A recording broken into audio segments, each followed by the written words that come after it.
오늘 말씀 제목은 능히 이기리라. 능히 이기리라. 이 말씀은 그리스도인들이 많이 쓰는 단어이기도 합니다. 이긴다 또는 승리한다. 그리고 인사할 때도 그러죠. 한 주간 승리하십시오. 한 주간 승리하기 원합니다. 그리스도인들이 얘기하는 승리는 무엇입니까? 육신의 승리가 아니죠. 누구랑 한판 붙어가지고 싸웠다, 말싸움해가지고 이겼다, 몸싸움해가지고 이겼다. 이것은 그리스도인의 승리가 아닙니다. 그리스도인의 승리는 무엇입니까? 그리스도인들이 얘기하는 승리는 내가 하나님의 말씀대로 살아냈다는 거예요.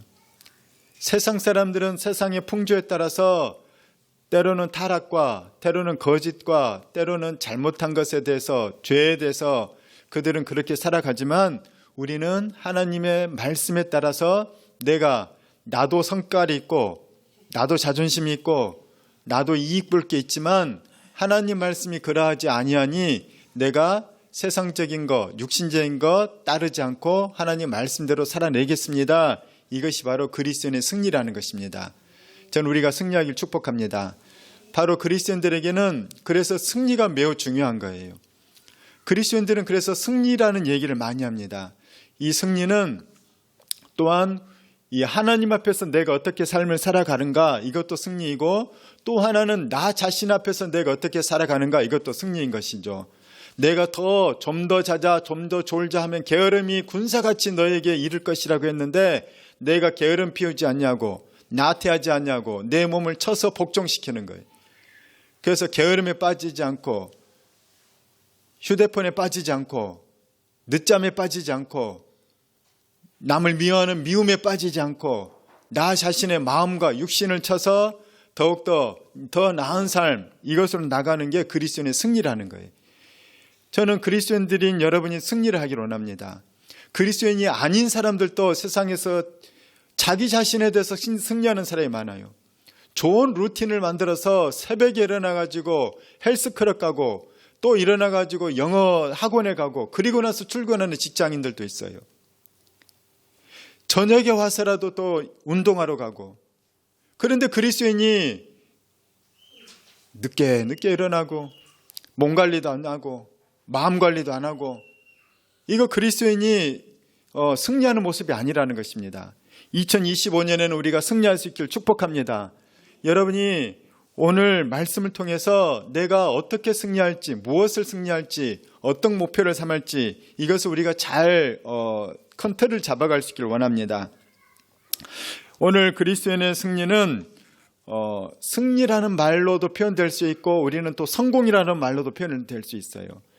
그러니까 우리가 쓸 수 있는 단어들은 내가 그 의미를 어떻게 쓰느냐에 따라서 의미가 달라지는 것이죠. 그래서 성공이라는 단어를 세상에서 쓰면 돈 많이 벌고 큰 차 타고 좋은 집 사고, 이것이 세상에서 얘기하는 성공이에요. 물론 그리스도인들도 그렇게 성공할 수 있습니다.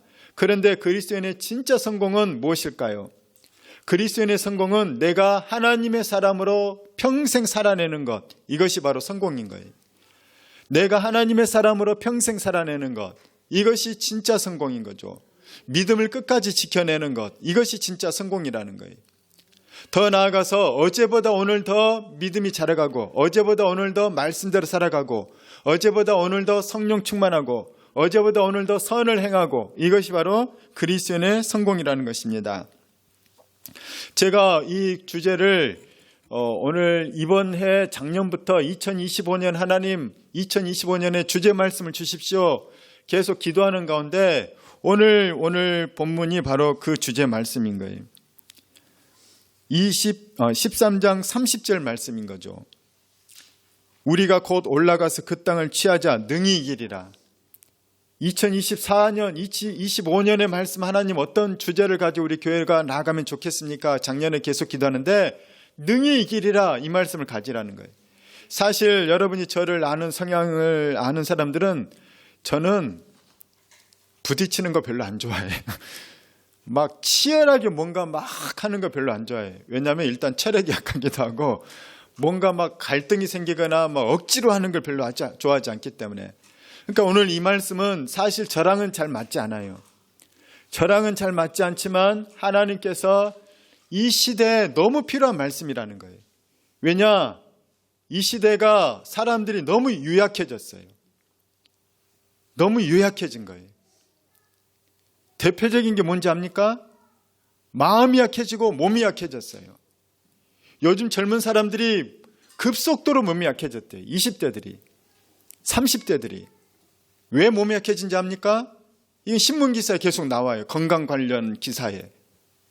젊은 애들이 벌써 대사증후군에 걸리고 뭐 혈압이든지 뭐 당뇨든지 이런 것들이 너무 많이 걸리고 있는 거예요. 그리고 체력도 훨씬 약해졌어요.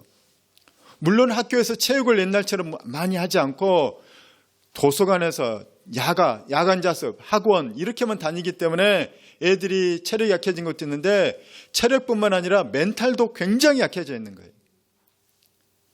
결혼을 왜 안 합니까? 요즘에 히키코모리라고 하죠. 은둔형 청년들 20대, 30대들이 집에서 안 나와요. 왜 안 나오는지 압니까? 학교에서 적응 못해서 집에 숨어버리는 거예요. 대학을 졸업했는데 취업이 안 되니까 집에 숨어버리는 거예요. 취업을 했는데 남들이 부러워하는 회사를 들어갔거든요. 그런데 거기서 회사 생활하다 보니까 못 참겠는 거예요.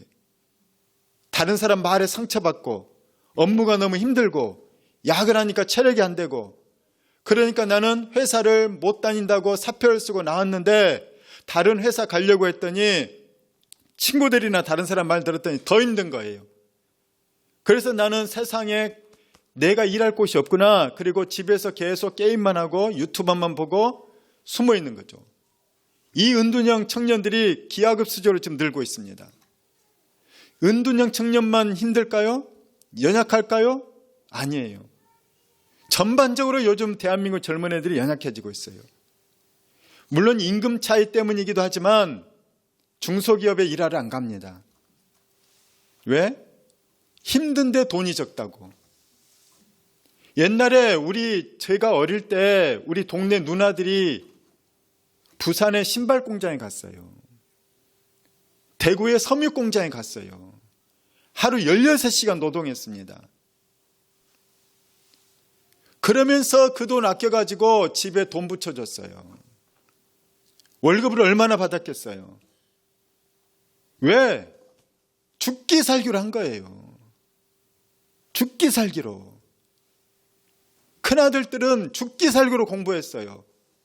논 팔아 집 팔아 소 팔아서 대학 보내주니까 내가 동생들 키워야 된다고. 죽기 살기로 고생하고 공부하고 일하고 그렇게 살아서 대한민국이 여기까지 올라온 거예요. 그런데 우리 이 베이비 부머 세대들이 그렇게 이제 열심히 했는데 그 아래에 내 자식들은 편하게 키우겠다는 거예요. 내 자식들은 나처럼 고생시키지 않겠다는 거예요. 이게 벌써 진 거예요. 젊어서 고생은 사서도 해야 되거든요. 그런데 내 자식은 오냐. 그래 뭘 원해줄까? 그래 얘 기죽으면 안 돼. 동남아 여행, 유럽 여행, 미국 여행 가자. 질러. 뭐 해줄까? 최신 스마트폰, 게임기 다 해줄게. 뭐 먹고 싶어? 원하는 거 다 해줄게. 말만 하면 되는 거예요. 그랬더니 애들이 제가 옛날에 선교단체 했잖아요. 대학생들이 사과 하나 못 깎아요. 너무 유약해요. 그러니까 결혼도 겁내는 거예요. 옛날에는 시대가 그렇지만은 단칸방에서 시작했어요. 단칸방에서 시작해서 단칸방에 보일러나 뭐 난방이 좋습니까? 연탄은 새벽에 일어나서 연탄불 갈아야 돼요. 안 갈면 냉방이 되죠. 그렇게 살았어요. 요즘은 그렇게 못 살죠. 몸이 일단 안 되고 자존심이 허락이 안 되기 때문에 시대가 바뀌었어요. 그렇게 얘기하는 거죠. 그 바뀐 시대가 어떻게 만드냐? 대한민국이 곧 소멸될 거라는 거예요. 일론 머스크가 세상에 대한민국을 걱정하고 있어요. 한국 없어진다고. 인구가 0.68명이니까 그 출산율이 두 사람이 결혼을 해서 애를 0.68명을 낳는데요. 100년만 지나면 나라가 없어지는 거예요. 이러면 이제 군대 누가 대한민국을 지킵니까? 누가 회사에서 일을 합니까? 앞으로 이제 외국인들이 들어올 수밖에 없어요. 우리나라가 너무 유약해진 거예요. 전 세계적으로 사실 유약해졌어요. 중국도 똑같대요. 자식을 한 명밖에 안 낳으니까, 요즘은 2명까지도 낳지만 한때는 한 명만 낳으라 했거든요. 오냐 하고 다 해주니까 중국 애들도 유약해지는 거예요. 오늘 이 말씀은 우리가 다시 한번 나의 마음을 다잡고 나의 삶을 바꾸고 여러분이 이 대한민국을 더 강하게 하는 데 쓰임받는 그런 인재가 되길 예수 이름으로 축복합니다. 오늘 말씀을 통해서 우리가 능히 이기리라. 능히 이기리라. 벌써 마음에 지고 있는 거예요. 나는 안 돼. 패배주의. 나는 못해. 왜 못해? 부모를 이런 부모를 만났으니까. 나는 환경이 이러니까. 나는 이런 핸디캡이 있으니까. 나는 친구 잘못 만나가지고 고등학교 시절 잘못 보내서 계속 남 탓하고 변명하고 핑계대고. 패배자들은 늘 핑계만 대요. 패배자들은 늘 남 탓만 하는 거예요. 근데 해내는 사람들은 그럼에도 불구하고 실패는 성공의 어머니다. 실패는 당연한 과정이지. 실패는 다시 일어나라고 하는 거야. 대한민국은 그동안 그 온갖 역경과 힘든 역사의 굴곡을 다 겪어왔어요. 산업화도 이뤄냈고 민주화도 이뤄냈어요. 6.25라는 참혹한 전쟁, 지금 우크라이나 전쟁과 비교할 수 없이 참혹한 전쟁이 훨씬 잿더미가 됐어요. 훨씬 많은 사람이 죽었고 훨씬 더 수많은 사람이 이산가족이 됐습니다. 얼마나 많은 학살이 일어났습니까? 대한민국은 그 6.25를 겪어낸 민족이에요. 임진왜란도 겪어냈고 IMF도 다 겪어내고 이겨내고 2024년에 경제가 너무너무 어려웠어요. 앞으로 더 어려울 거래요. 삼성이 지금 곤두박질 치고 있잖아요. 삼성과 관련된 기업이 대한민국 20%를 차지해요. 삼성 플러스 그의 하청업체들이. 그런데 지금 삼성이 무너지면은 그 삼성 직원뿐만 아니라 다른 연관된 수많은 직장과 회사와 직원들까지 그 가족들까지 어려움이 생기는 거예요.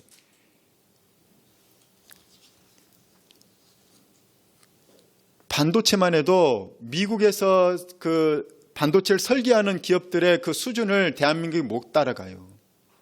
그래서 대만의 TSMC가 파운드리라고 미국에서 설계를 하면 그 회사는 만들어줘요. 중국이 우리나라의 반도체 기술을 따라오고 있어요. 디스플레이는 중국이 더 앞서간다고 해요. 수많은 업종에서 중국이 더 우리나라를 치고 올라오고 있고 미국이나 이런 데 AI나 양자 컴퓨터는 미국이 저만치 달아나고 있고 우리나라는 이제 위로도 못 가고 아래로도 못 가고 2025년이 어떻게 될지 모른다는 거예요. 그런데 대통령이 지금 그런 상황이고 정치권은 더 사분오열이고 트럼프를 만나서 뭔가 협상을 해야 되는데 누가 만납니까? 여러분, 대한민국이 위기일 뿐만 아니라 우리의 가정, 대한민국이 위기면 우리의 가정도 위기고 회사도 위기예요. 그러면 여러분 개인들도 위기가 온다는 거예요. 2025년에 마음을 든든히 먹길 축원합니다. 여러분, 워라벨, 그 다음에 파이어족, 지금 그럴 때가 아니에요. 한때 파이어족이 유행했어요. 빨리 젊었을 때 돈 벌어서 은퇴해서 놀러 다니겠다고. 인생은 그게 아니에요. 그래서 그렇게 살면은 자기가 좋을 줄 알죠. 나태해지고 방탕해지게 돼요.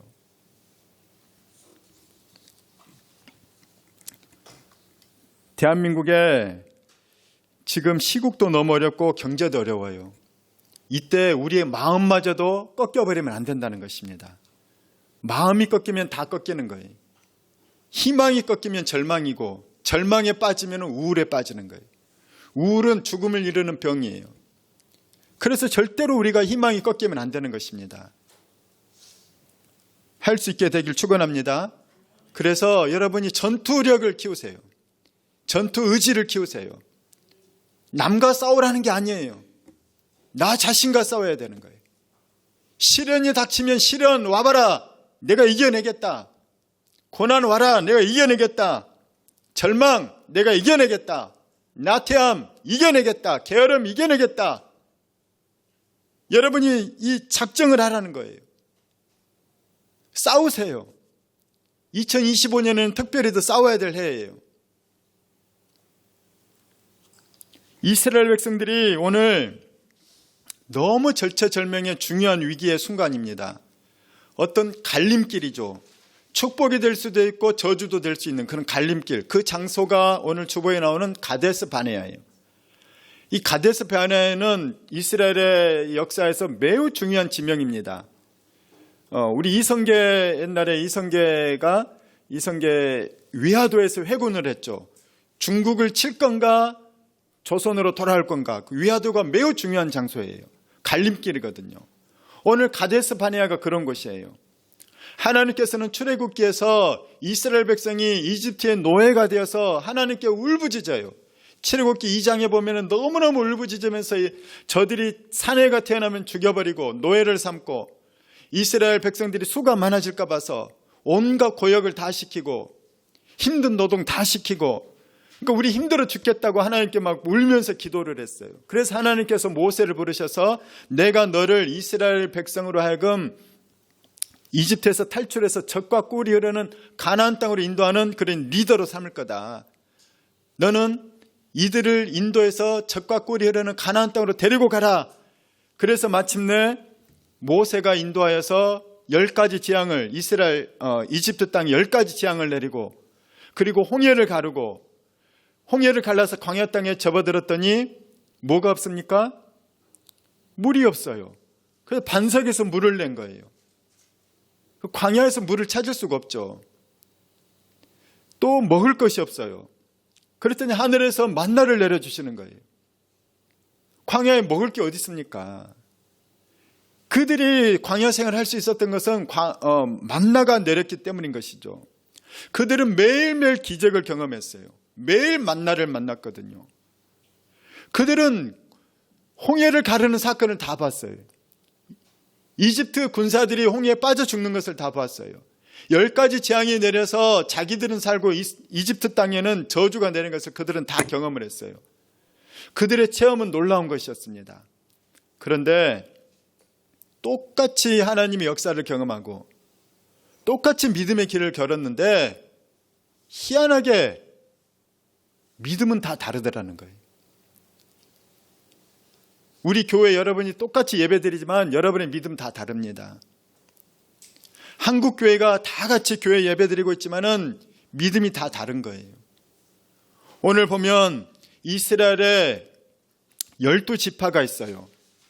12지파의 대표자들을 뽑아서 이제 가데스 바네아에서 저기가 곧 조금만 가면은 가나안 땅입니다. 가나안 땅에 들어가기 전에 정탐꾼을 보내요. 지피지기면 백전백승이라고 하잖아요. 적을 먼저 알아야 되거든요. 지형이 어떤지, 길이 어떤지. 우리나라도 임진왜란 때 먼저 일본에서 수많은 첩자를 보내서 대한민국 지도를 그려갔어요. 대한민국 정세가 어떤지, 조정이 어떤지, 민심이 어떤지 왜군들이 다 스파이가 와가지고 다 조사했어요. 그리고 되겠다 싶으니까 쳐들어온 거예요. 지금 모세도 그런 거예요. 그리스도인이 맹목적이 아니에요. 굉장히 전략적이고 지략이 있습니다. 하나님께서는 지혜를 주시는 거예요. 성경은 우리에게 지혜를 받게 해요. 여러분이 성경 통해서 꼭 지혜를 받길 축원합니다. 예수 믿는 사람이 지혜를 받아야 되는데 이 성경이 얼마나 지혜로운 책인 것을 입증하는 게 유대인들이에요. 지금 미국을 흔드는 사람들이 유대인들이에요. 아마존의 창업자, 그 다음에 오픈 AI의 그 수장, 그 다음에 이 미국의 그 페드라고 해가지고 연방준비은행이 있어요. 거기에 모든 은행 총장, 그 의장들은 다 유대인들이에요. 미국을 움직이는 실세들, 저커버그, 그 사람도 유대인이고, 지금 전 세계를 움직이는 수많은 사람이 유대인들인데 그들이 왜 그렇게 뛰어나냐? 실제로 IQ를 측정했더니 우리나라가 이스라엘 사람들 1위 높아요. 평균 IQ는 대한민국이. 그런데 우리나라는 안 되고 유대인들은 될까? 그들의 인구는 대한민국 인구보다 적어요. 전 세계 인구를 다 합쳐도. 근데 노벨상이 20%를 받고 있습니다. 그들이. 전 세계 천재들이 유대인에서 다 나와요. 왜냐? 그들은 어릴 때부터 성경을 가르치거든요. 성경을 암송시키고 성경을 다 가르치고 어릴 때부터 공부를 하고 수학을 해야지 무슨 성경을 가르치면 애들이 뭐 똑똑해지냐 그러는데 유대인들은 성경 가르쳤더니 똑똑해졌다는 거예요. 성경 암송시켰더니 더 똑똑해지고 성경을 읽고 토론하고 해석하고 했더니 애들이 머리가 발달한 거예요. 이 이스라엘 백성들이 오늘 그들이 하나님 앞에서 모세가 이제 지혜로 적진을 탐구하는 거예요. 적진을 정찰하는 거죠. 누가 갔느냐? 쫄병들이 간 게 아니에요. 12지파의 우두머리들, 리더십이 있고 용맹하고 지혜롭고 판단력이 있는 그런 가장 뛰어나고 탁월한 자들을 뽑아서 선발해서 이 가나안 땅으로 보냈어요. 그래서 오늘 25절에 보게 되면 40일 동안 탐지하고 왔다는 거예요. 정탐을 하고. 그들이 와서 하는 보고는 매우 객관적이고 합리적이고 실제적이에요. 그들은 기다란 나무 막대기에다가 가나안 땅에서 얻은 열매들을 메고 와요. 포도송이, 무화송이, 그 땅에 있는 열매들 주렁주렁 얼마나 무거운지 장정들이 어깨에 메고 이렇게 가지를 걸쳐놓고 왔다는 거예요. 딱 보여주면서 눈으로 보여주는 거예요. 가나안 땅은 진짜로 젖과 꿀이 흐르는 땅입니다. 너무너무 풍족한 땅입니다. 살기 좋은 땅입니다. 그런데 그건 장점이고 단점은 이겁니다. 우리 보고서 그렇게 하잖아요. 단점은 뭐냐? 그 땅의 민족들은 너무 강합니다. 심지어 거인족이 있습니다. 네덜란드 사람들의 평균, 남성들의 평균 키가 184라고 해요. 아마 우리나라 조선 사람들이 바라봤을 때는 거인으로 바라봤을 수 있겠죠.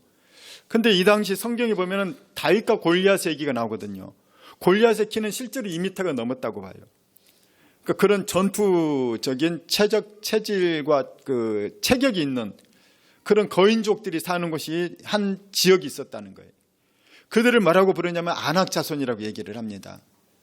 그래서 오늘 본문 앞에 보게 되면은 실제로 가봤더니 22절인데 안악자손인 아히만과 세세와 달메가 있었다.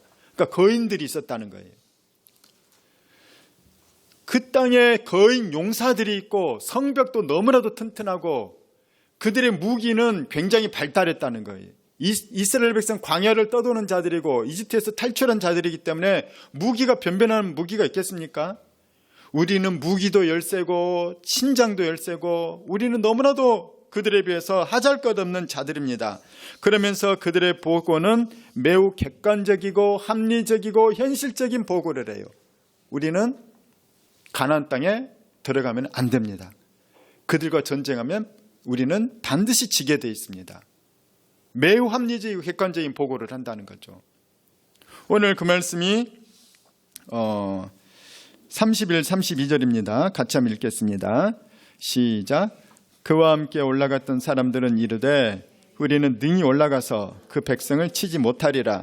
그들은 우리보다 강하니라 하고 이스라엘 자손 앞에서 그 정탐한 땅을 악평하여 이르되 우리가 두루 다니며 정탐한 땅은 그 거주민을 삼키는 땅이요 거기서 본 모든 백성은 신장이 장대한 자들이며 33절까지 읽겠습니다.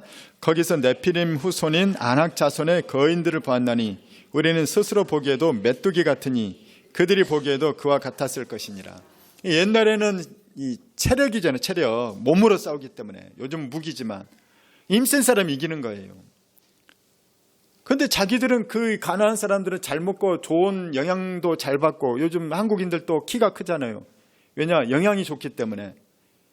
그래서 그 나라의 백성들은 매우 튼튼하고 강하고 무기도 좋고 심지어는 어떤 부족은 거인족도 있는 그런 부족도 있더라는 거예요. 그래서 우리들은 그들 앞에 봤더니 메뚜기 같다는 겁니다. 여러분 어릴 때 메뚜기 먹어봤습니까?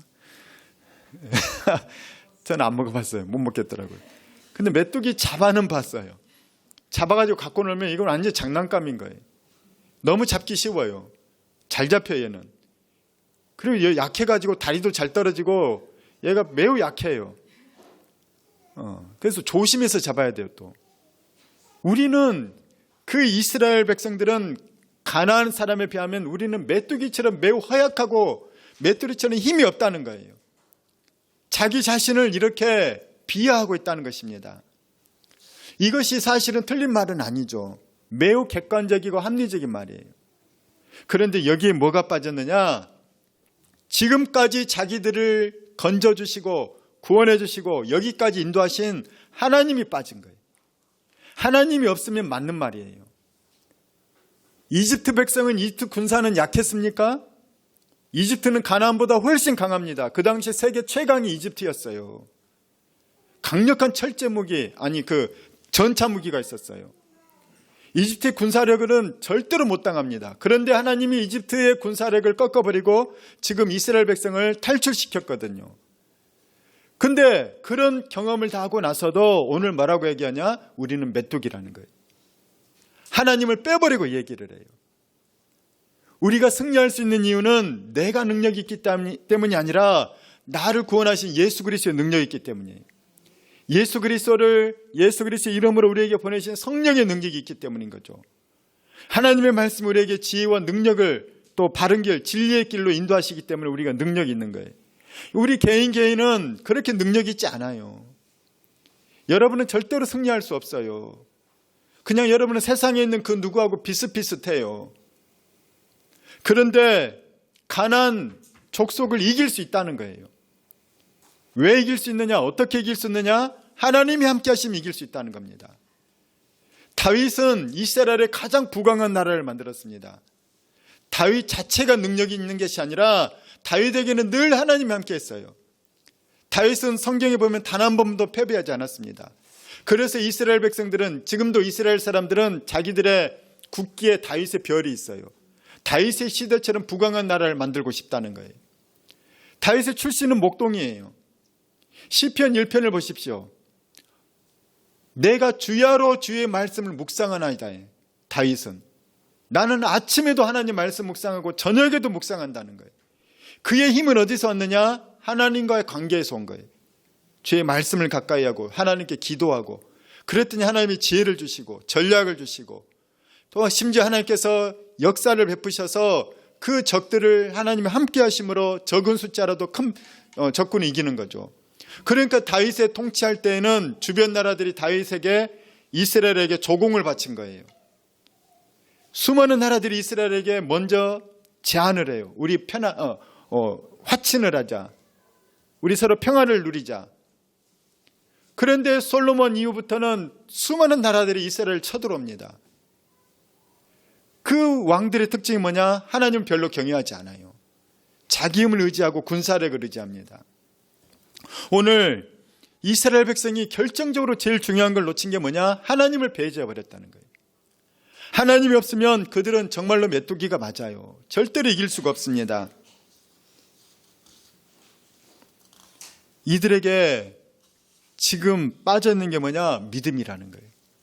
이스라엘 백성이라고 해서 다 똑같은 이스라엘 백성이 아니라는 거예요. 이들은 다 홍해를 경험했고 10가지 재앙을 경험했고, 이들은 만나를 경험하고 있고, 오늘 아침에도 하나님 주신 만나를 먹었어요. 이들은 모세를 통해 하나님 말씀을 받았어요.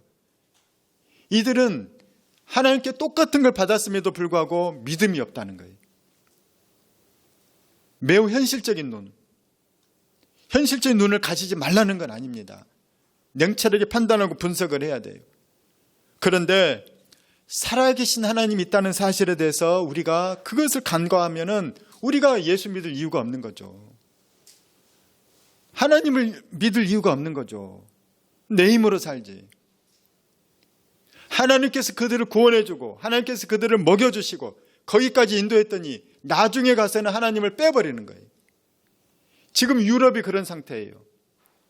제가 세계사나 세계 역사나 이런 것을 계속 공부하다 보면은 사실은 예전에 보면은 옛날에 한 1000년 전만 해도 중국이 가장 앞섰어요. 그리고 중동은 수학이 굉장히 앞섰습니다. 유럽, 특별히 게르만족, 독일이나 이런 북유럽 이런 쪽은 아주 미개인들이었어요. 프랑스 사람들도. 영국인들도 미개인이었죠. 그런데 그곳에 기독교가 들어감으로 그 나라가 급속도로 발전하게 됩니다. 그리고 그 나라가 산업화가 일어나게 되고 인권이 보장되게 돼요. 기독교가 들어간 나라들은 여러분 보십시오. 불교 나라가 잘 삽니까? 이슬람 나라가 잘 삽니까? 기독교 나라가 잘 삽니까? 전통적으로. 하나님께서 그들에게 지혜를 주시고 능력을 주시고 풍성함과 축복을 주신 거예요. 그런데 유럽이 지금 하나님을 떠났어요. 유럽 사람들은 하나님 믿지 않습니다. 교회도 다니지 않아요. 평균 2% 3%밖에 안 다녀요. 그것도 노인들만 다닙니다. 하나님께서 기껏 자기들에게 복을 주시고 잘되게 하고 형통하게 했더니 그들이 나중에 하나님을 버린 거예요. 유럽은 매우 인권과 합리주의와 개인주의가 강해요. 그래서 누가 교회 가자는 말도 못합니다. 부모가 자녀에게도 못해요. 이거 왜? 인권에 걸리기 때문에. 그런데 다 같이 지옥 가는 거죠. 예수를 믿지 않으면 우리의 죄 문제가 해결되지 않는데 자녀에게 그 얘기를 할 수 없으니 하나님을 버리고 나서 어떻게 됐는가? 가정들이 다 해체됐어요. 프랑스나 영국, 그들은 부부가 별로 많잖아요. 특히 프랑스는. 자녀들이 아빠가 몇 명이 여러 명이에요. 엄마도 여러 명이에요. 하도 이혼과 재혼을 많이 하니까. 이혼도, 결혼도 안 하죠. 지금 유럽은 무너져 가고 있다고 해요.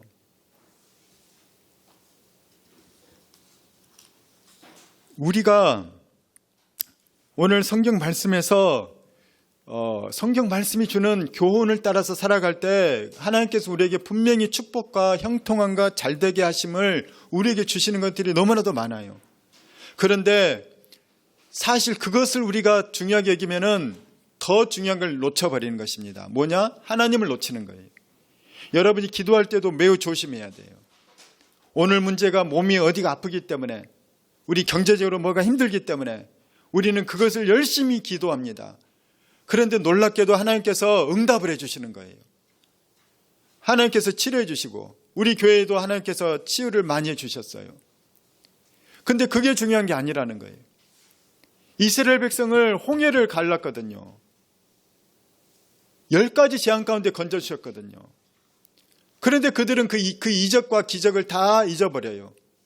왜? 그들의 마음의 중심은 하나님이 아니기 때문에. 뭘 먹을까? 뭘 마실까? 어떻게 잘 살까? 어떻게 즐길까? 내가 하고 싶은 일을 하면서 살까? 그러다 보니까 자기가 신이 된 겁니다. 내가 신이 되다 보니까 그들은 하나님을 잃어버렸다는 것이죠. 오늘 성경은 12명의 정탐꾼 가운데 다수결로 10명이 악평을 합니다. 그 땅은 우리가 가서는 안 될 땅입니다. 우리는 끝났습니다. 나중에부터 이스라엘 백성들이 2명은 갈 수 있다고 하거든요. 갈렙과 여호수아. 그 땅은 우리의 밥입니다. 하나님이 함께 하시면 능히 이길 수 있습니다. 갑시다. 그렇게 얘기하는데 10명은 그러면은 우리는 망한다는 거예요. 우리는 갈 수 없다는 것이죠. 그들은 비관을 합니다. 그들에게는 희망을 잃었어요. 희망을 잃은 이스라엘 백성들은 대성통곡을 해요. 근데 그때 누가 나타나냐? 하나님이 등장해요. 하나님이 엄청난 진노를 하십니다. 너희가 40일 동안 돌아다니면서 기껏 한다는 게 그런 절망과 불신앙의 말을 했느냐? 너희들이 말한 대로 될 거다. 하루가 1년이 될 거다. 그래서 40년 동안 광야를 떠돌게 될 거라는 거예요. 너희의 이 기성세대들 다 죽을 때까지 기다렸다가 후손들 데리고 내가 가나안 땅 들어가게 될 거다. 그렇게 믿음이 없는 자들아, 홍해를 갈랐고 10가지 재앙 가운데 살려주셨고 만나를 내려주고 마른 땅에서 물이 샘솟아나서 광야에서 물을 마시게 해줬는데 그런 온갖 하나님의 능력과 기적을 보면서도 믿음을 갖지 못하는 자들은 희망이 없다는 거예요. 그래서 너희 세대는 안 되겠고 다음 세대 세우겠다. 그래서 40년 동안 광야 뺑뺑이 돌리다가 40년 후에 그 후손들이 젖과 꿀이 흐르는 가나안 땅에 들어가게 됩니다. 비관론자들은 아무것도 하는 것이 없어요. 할 수 있는 것이 없어요. 윈스턴 처칠, 영국의 수상인 윈스턴 처칠은 이런 말을 했어요. 비관론자는 모든 기회에서 어려움을 찾아내고 낙관론자는 모든 어려움에서 기회를 찾아낸다. 미국의 가장 존경받는 대통령 가운데 한 명인 프랭클린 루즈벨트는 이렇게 얘기를 해요. 인간은 운명의 포로가 아니라 단지 자기 마음의 포로일 뿐이다. 프랭클린 루즈벨트하고 시어도르 루즈벨트는 삼촌하고 조카거든요. 프랭클린 루즈벨트는 장애인이에요. 소아마비 장애인. 그에게는 운명이 숙명, 장애라는 숙명이 있어요. 한 발 쩔뚝쩔뚝.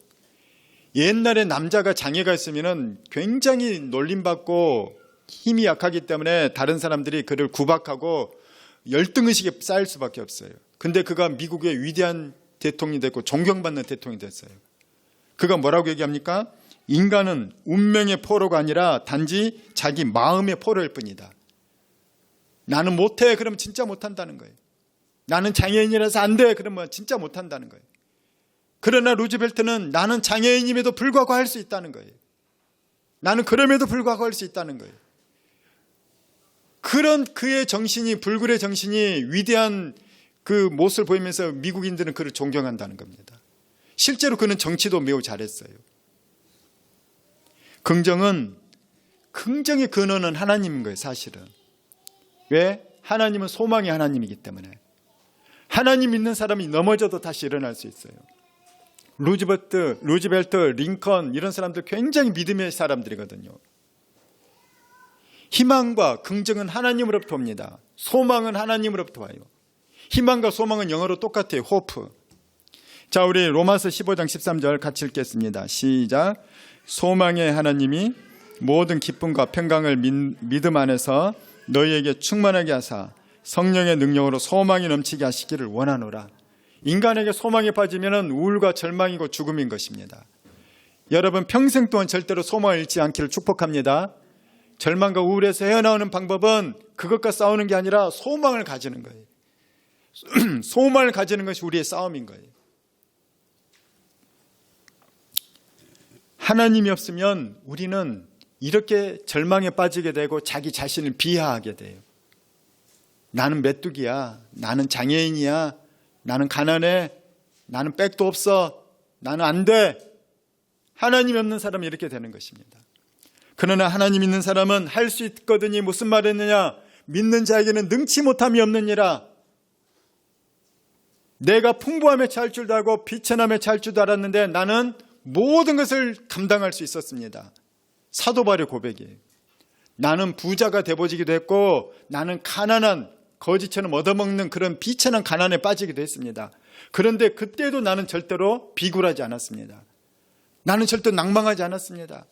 나는 항상 부자가 돼도 겸손했고 가난한 자가 되어도 당당했다는 거예요. 사도 바울은 나는 풍부와 비천에 처했을 때에도 절대로 넘어지지 않았다는 거예요. 왜? 예수 그리스도가 내 안에 계셨기 때문에. 소망의 하나님이 내 안에 계셨기 때문에. 성령님이 나에게 힘을 주셨기 때문이라는 거죠. 그런 자들이 바로 예수의 제자들입니다. 믿는다고 똑같은 믿는 사람이 아니에요. 교회 다닌다고 똑같이 교회 다니는 사람이 아니에요. 내 안에 하나님 말씀이 있는가? 예수 그리스도가 내 안에 있는가? 성령님이 내 안에 있는가? 그것에 따라 다르다는 거예요.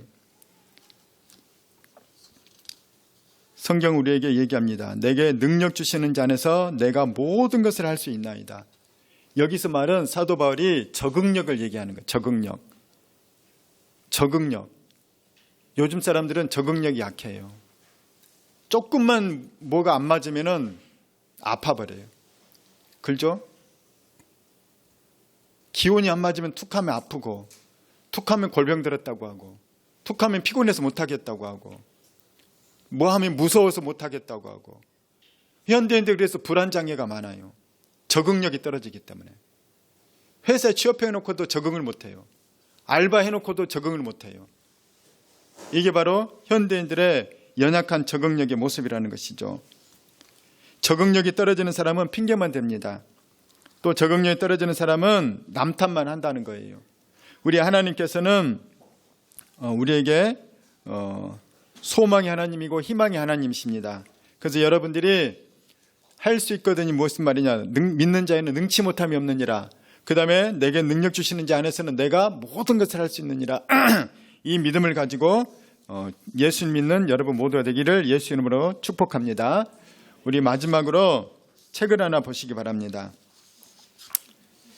책 제목이 뭡니까? 예전에 베스트셀러였어요. 바보들은 항상 결심만 한다. 제가 오늘 우리 이 새 작전 카드를 돌렸는데 여러분 결심만 하라고 돌린 것이 아닙니다. 구체적으로 내가 이제 2025년 동안 살아내고 실천하고 나중에는 평가까지 하세요. 스스로. 내가 이것을 어떻게 실행해냈다. 그런데 내가 이것을 했다 안 했다 이거 갖고 여러분이 자신을 평가하지 마십시오.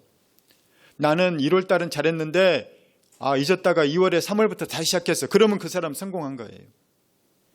안 돼도 다시 하면 돼요.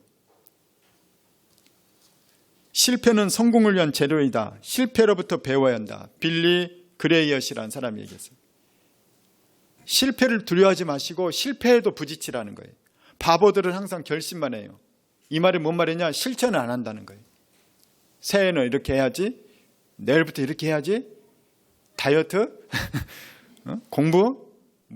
항상 미루기만 하고 바보들은 결심만 하고 실천을 안 한다는 거예요. 오늘 우리 갈렙의 말을 한번 봅시다. 30절 말씀입니다. 시작. 갈렙이 모세 앞에서 백성을 조용하게 하고 이르되 우리가 곧 올라가서 그 땅을 취하자 능히 이기리라. 갈렙은 뭐라고 합니까? 지금 가자는 거, 곧 가자는 거, 곧.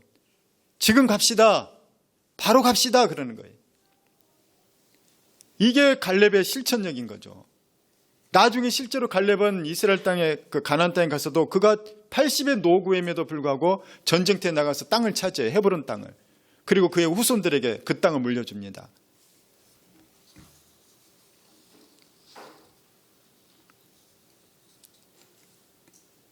우리 말씀 마무리하겠습니다. 여러분은 다 교회를 다닙니다. 그리고 예수를 믿습니다. 이제 와서 예수 안 믿는다고 할 수 없잖아요. 이제 와서 뒤로 가지 마십시오. 이제 와서 믿는 것도 아니고 안 믿는 것도 아니고 이렇게 살지 마십시오. 찬 것도 아니고 더운 것도 아니고 이렇게 살지 말라는 거예요. 미지근하게 살지 말라는 거예요. 기왕에 예수 믿었으면 확실하게 믿기를 바라요. 오늘 10명의 정탐꾼처럼 그냥 눈치 보고 상황 파악하고 그거 가지고 판단하지 말고 하나님이 나의 인생에 어떻게 일하시는가, 하나님을 붙잡고 의지하고 나가라는 거예요. 그런 사람들에게는 능력을 행하십니다. 뜻을 정하여 믿음으로 살아나가는 주의 모든 자녀들 되길 예수 이름으로 축원합니다.